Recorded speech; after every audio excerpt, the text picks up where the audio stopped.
અમદાવાદમાં NDPS act હેઠળ મોટો દરોડો. રાજ્ય મોનિટરિંગ સેલ દ્વારા સરખેજ વિસ્તારમાં આવેલી હરમાઇન 33 એપાર્ટમેન્ટમાં રેડ કરવામાં આવી હતી. આ દરોડા દરમિયાન પોલીસે 289.770 ગ્રામ મેફેડ્રુન ડ્રગ્સ જપ્ત કરી હતી, જેની બજાર કિંમત અંદાજે ₹28,97,700 જેટલી થાય છે.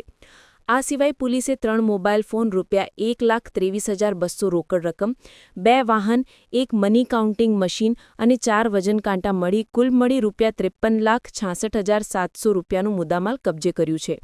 પોલીસે કુલ 4 આરોપીઓને ઝડપી પાડ્યા છે. પહેલું પરવેઝ મિયાં ઇસ્માઇલ મિયાં શેખ, મુખ્ય આરોપી. બીજું મોહમ્મદ ઝૈદ પરવેઝ મિયાં કુરેશી. ત્રીજું મોહમ્મદભાઈ હુસેનભાઈ આળા, જૂનાગઢ જિલ્લાના રહેવાસી. અને ચોથું તેજસ કીર્તિકાંત કારેલિયા, સરખેજ વિસ્તારના રહેવાસી.